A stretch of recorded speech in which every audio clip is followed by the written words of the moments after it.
Mobil tiba di Titer. Sony, Weso, dan pengawal lainnya langsung mengawal Dewi masuk melalui pintu belakang. Ketika tiba di ruang VIP, Lorenzo dari awal sudah tiba dan mendiskusikan pekerjaan dengan Semi dan Joel, sedangkan Juliana dan Wati duduk diam di sampingnya dengan tatapan kagum. Dewi tidak dapat menahan keterkejutannya. Dia mengira Lorenzo hanya mengundangnya seorang diri ke sirkus, tapi tak disangka ia malah mengundang begitu banyak orang termasuk Juliana. "Kak Wiwi." Saat Wati melihat Dewi, dia sangat antusias lalu bangkit berdiri dan menyambutnya. Yang disebut musuhnya adalah teman jika dibandingkan Juliana adalah musuh yang lebih kuat. Jika Juliana menikahi Lorenzo dan kedua keluarga menjadi satu, maka Semi akan sedikit terancam. Sedangkan Dewi tidak punya latar belakang, jadi ancaman bagi Semi pun jauh lebih kecil. Tentu saja akan lebih baik lagi jika dia bisa menyingkirkan Dewi agar lebih dekat lagi dengan Lorenzo. "Halo, Nona Wiwi." Juliana bangkit berdiri dan menyapa Dewi. Sikap ramahnya tidak seperti Wati, dia tampak murah hati, rendah hati, dan sopan. "Halo." Dewi menjawab dengan sopan lalu duduk dengan santai di sofa di sampingnya. Wati bergegas dan berbisik di telinganya, bergosip dengan penuh semangat. "Kak Wiwi, apa kamu baik-baik saja? Dengar-dengar, kemarin ada orang yang ingin mencelakaimu. Setelah bangun tidur, aku kaget, takut setengah mati. Sebenarnya, saat itu apa yang terjadi?" "Aku tidak terlalu yakin.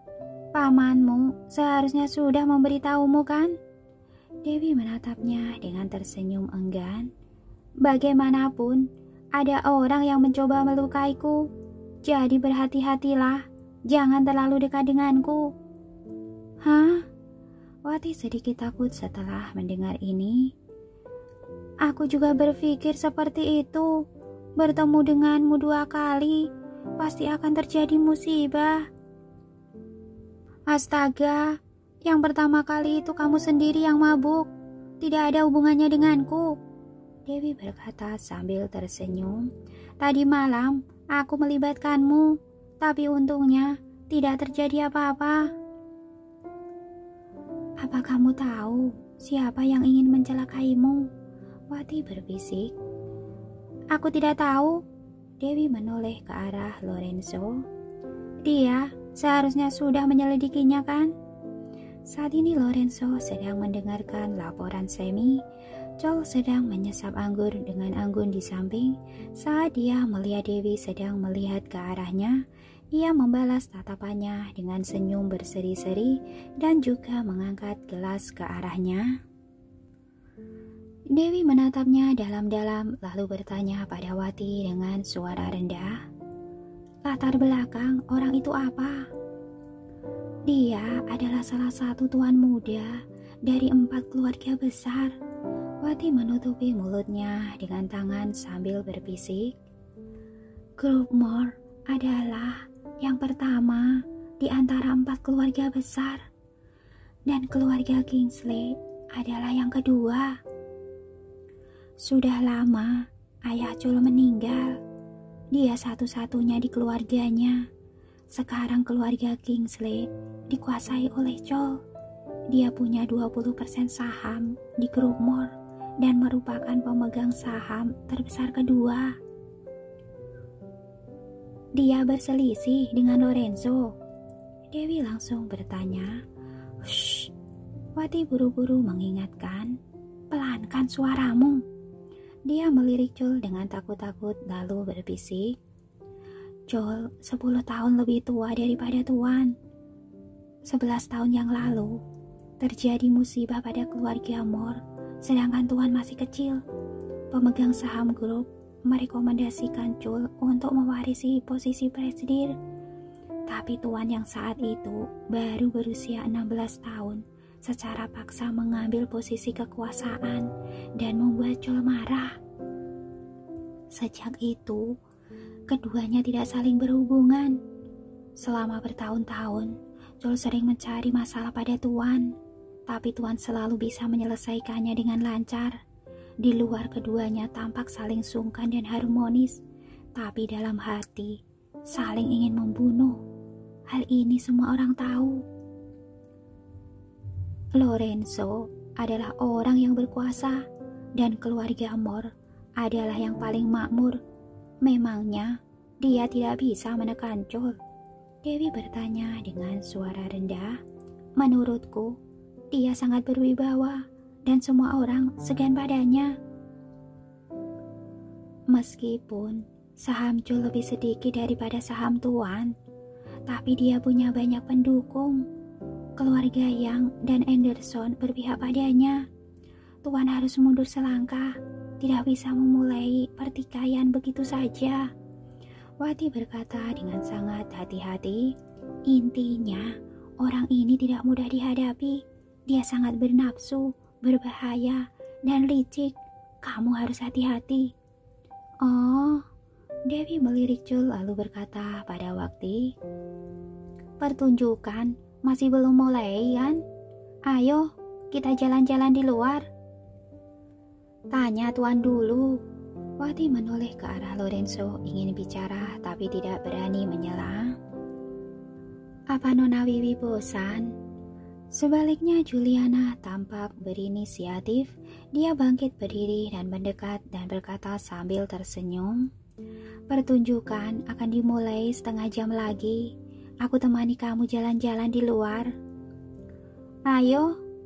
Dewi menerima dengan senang hati. Ketiga wanita keluar dari ruang VIP dan jalan-jalan di kawasan pejalan kaki Titer. Ada belasan pengawal di belakangnya. Mereka dilindungi dengan sangat ketat. Kudengar, Nona berasal dari negara Nusantara. Juliana mengobrol santai dengan Dewi. Ibuku juga berasal dari negara Nusantara. Aku sangat suka tempat itu. Setiap tahun aku ke sana. Oh, mata Dewi melihat sekeliling, mencoba melihat apakah ada kesempatan untuk melarikan diri. Nona Wiwi, kerja apa? Juliana bertanya lagi. Jurusanku adalah manajemen bisnis, melakukan penelitian tentang seni juga. Entah apakah kamu... Aku tidak punya pendidikan, Dewi menjawab dengan datar. Tapi aku juga melakukan penelitian tentang perhiasan, emas, dan real estate. Lumayan bagus. Juliana agak terkejut. Kalau begitu, kamu mempelajari desain perhiasan dan desain arsitektur. Tidak, aku hanya ingin mengubahnya menjadi uang, kata Dewi dengan santai. Wati tertawa. Dia sudah tahu Dewi yang tidak pernah pakai akal sehat, semuanya tidak akan pernah bisa menebak apa yang akan dia katakan selanjutnya. Lagi pula pemikirannya berbeda dengan orang biasa. Benar saja, Juliana tertegun sejenak lalu bertanya lagi. Kalau begitu, kamu berbisnis? No. Dewi menggelengkan kepalanya. Aku tidak mengerti bisnis apapun. Aku hanya ingin menghasilkan uang. Wati tidak tahan lagi. Dia ingin tertawa terbahak-bahak. Pada saat ini wajah Juliana muram, merasa seolah-olah dia digoda. Tapi dia dengan cepat kembali anggun dan berkata sambil tersenyum. Nona Wiwi sangat humoris.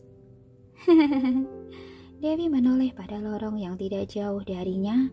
Mungkin pertunjukan akan segera dimulai dan para pemain dengan berbagai peran sedang bersiap-siap. Beberapa pemain juga mendorong kandang yang ditutupi tudung pelindung. Terdengar gumaman binatang buas. Matanya begitu cerah saat memikirkannya. Nona Wiwi, lihat apa? Juliana mengikuti tatapannya. Bukan apa-apa. Dewi memalingkan muka. Aku ke toilet dulu. Ada di ruang tunggu. Ayo kita masuk. Wati sedang bicara, tapi Dewi sudah berjalan ke toilet di koridor yang tidak jauh darinya. Dia tidak punya pilihan lain selain mengikutinya. Aku akan menunggu kalian di luar. Juliana menunggu di luar. Menurutmu, Juliana bagaimana? Dewi pergi ke toilet dan langsung bertanya pada Wati. Lumayan hebat. Dia siswa terbaik sejak kecil. Semua orang selalu memujinya. Dia agak sombong dan tidak memandangku sama sekali. Aku tidak banyak berhubungan dengannya, jadi aku tidak tahu jelas kepribadiannya. Wati menjawab secara belak-belakan.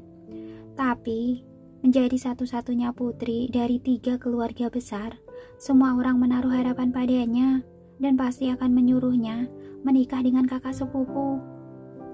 Bagaimana menurutmu tentang ini? Dewi merasa geli. Lorenzo tidak menyukainya. Tidak ada gunanya betapa hebat dirinya.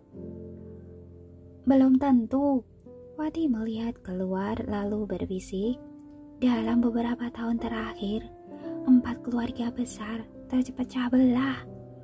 Kalau kakak sepupuku menikah dengan Juliana, semua orang saling berhubungan dan bisa bersatu kembali. Kalau dia tidak menikah, itu berarti dia ingin mengambil alih kekuasaan sendirian. Kalau begitu, 3 keluarga besar akan bersatu melawan kakak sepupu. Sungguh rumit. Dewi sedang mencuci tangannya. Pamanmu berpihak pada siapa? Hah? Wati tertegun sejenak lalu berkata dengan cepat. Pamanku juga bermarga Mor. Jadi tentu saja berpihak pada kakak sepupu. Jawaban ini pamanmu yang mengajarimu kan? Dewi tersenyum. Dia akan menyaksikan Lorenzo melawan 3 keluarga besar. Pada akhirnya, siapapun yang menang, dia akan berpihak pada orang itu. Hah? Ini... Wati merasa agak canggung dan tidak tahu bagaimana menjawabnya. Setelah mengobrol beberapa kali, dia sepenuhnya dikendalikan oleh Dewi. Di hadapan Dewi, dia tidak bisa menyamar sama sekali. Dalam hal kekuasaan, hanya ada kepentingan masing-masing, tidak ada persahabatan. Dewi berkata dengan serius, dunia bisnis seperti medan perang, yang lemah akan dimangsa oleh yang kuat. Sangat realistis dan kejam. Jika bisa memilih, jangan bergabung. Hah? Wati tidak mengerti apa yang dia dengar. Sebelum dia sadar kembali, Dewi sudah masuk ke toilet. Wati tidak mengambil hati perkataan tadi, hanya memperbaiki riasannya di depan cermin. Bertahun-tahun kemudian, ketika Wati mengingat kembali perkataan hari ini, dia tidak akan sanggup menahan emosi dan menyesal karena tidak mendengarkan perkataan Dewi. Muncul tepat waktu. Dewi duduk di kloset mencoba memanggil hewan, tapi mungkin karena jaraknya, dia tidak bisa memanggil mereka. Dia mencoba beberapa kali, tapi tidak berhasil. Dia merasa agak frustasi, sengaja ke toilet hanya untuk memanggil hewan untuk membantunya melarikan diri. Sepertinya sekarang tidak berguna, hanya bisa mencari kesempatan lain. Tiba-tiba terdengar teriakan dari luar bilik. Dewi tertegun sejenak lalu bergegas keluar memeriksa. Ternyata ada serangga di cermin. Wati berteriak ketakutan. Dewi dengan santai mengambil serangga kecil itu dan memasukkannya ke dalam sakunya. Pada saat ini pintu toilet didobrak hingga terbuka. 2 pengawal wanita menyerbu masuk sambil membawa senjata. Sangat waspada, mengira ada masalah serius terjadi di dalam. Ternyata hanya serangga kecil. Pengawal wanita mencubit serangga hingga mati dan mengantar Wati serta Dewi keluar. Ada apa? Ada apa? Sebelum Juliana selesai bicara, Jeb bergegas datang membawa pengawalnya, lalu merasa lega setelah melihat Dewi baik-baik saja. Seluruh kejadian dari mendengar Wati berteriak hingga Jeb bergegas datang bersama pengawal tidak lebih dari 1 menit. Dewi tiba-tiba mengerti bahwa tidak mungkin dia bisa melarikan diri tanpa bantuan eksternal. Bawahan Lorenzo semuanya sudah dilatih khusus. Mereka semuanya begitu ketat dan sigap waspada penuh. Lagi pula setelah kejadian tadi malam, mereka menjadi semakin hati-hati. Jika ada orang yang ingin menyerang Dewi, mereka tidak dapat menemukan celah sama sekali. Demikian pula sulit bagi Dewi untuk melarikan diri. Apa yang terjadi? Saat ini Lorenzo juga keluar dari ruang VIP. Alarm palsu. Jack buru-buru melaporkan keadaan pada Lorenzo. Lorenzo melirik Wati tanpa berkata apa-apa, lalu dia mengulurkan tangannya ke arah Dewi. Dewi otomatis menyerahkan tangannya kepadanya, lalu dengan jari-jari Lorenzo yang terkepal erat, mereka berjalan menuju teater bersama-sama. Keduanya melewati Juliana. Dewi bisa merasakan tatapan kecewa dan cemburu Juliana. Juliana, apa kamu baik-baik saja? Joel bertanya pada Juliana dengan lembut. Juliana menggelengkan kepalanya dan berjalan di belakang Lorenzo berdampingan dengannya. Setelah itu Semi memarahi Wati dengan suara rendah. Ada apa denganmu? Hanya satu serangga saja. Masalah kecil kamu buat jadi besar. Paman, aku takut serangga, jelas Wati dengan sedih. Semi menatapnya dingin lalu mengikuti dengan cepat. Wati tidak punya pilihan lain selain mengikutinya. Wajahnya penuh rasa bersalah, tidak berani berbicara.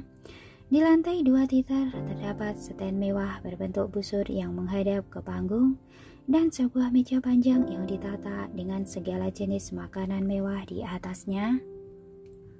Lorenzo bersama Dewi duduk di tengah, sedangkan Joel, Juliana, Semi, dan Wati masing-masing duduk di kiri dan kanan. Tepat setelah duduk, beberapa selebritas datang menyapa Lorenzo dan Joel dengan hormat.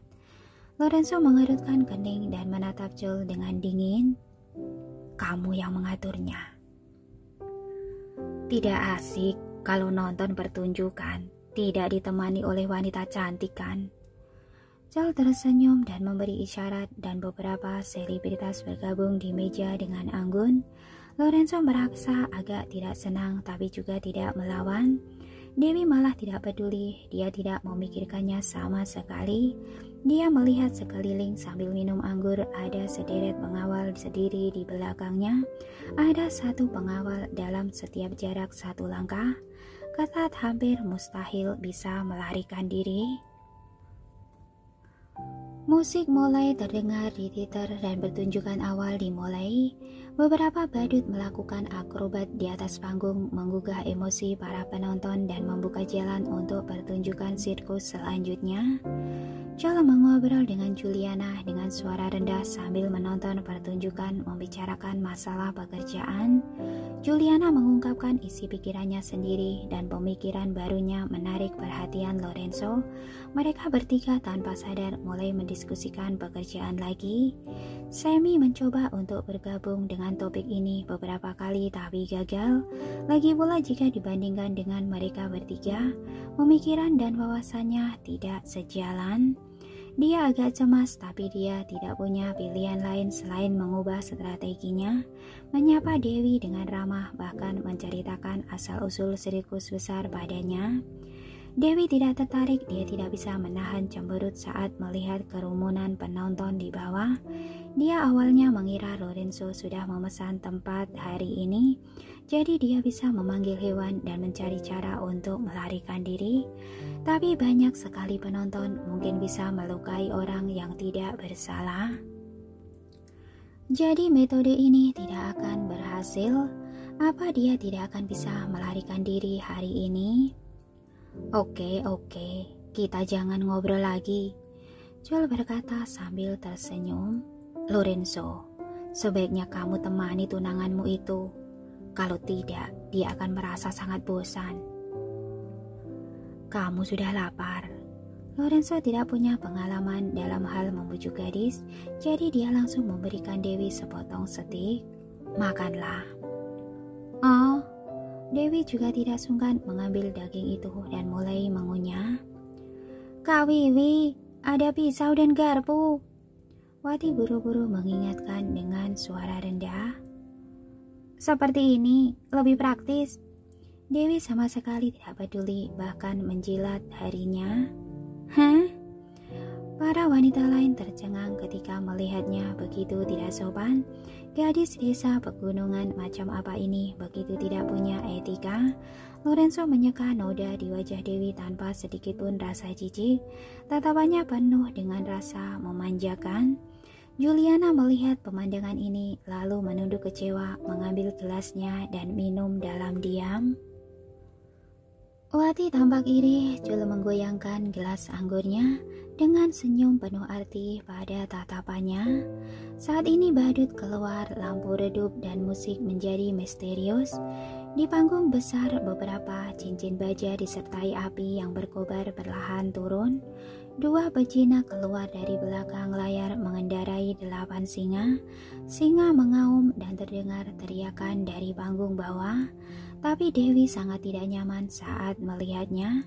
Sebagai raja binatang buas, singa seharusnya hidup bebas di hutan, tapi sekarang dia disiksa, dijinakan oleh manusia, dan tampil mati gaya di atas panggung.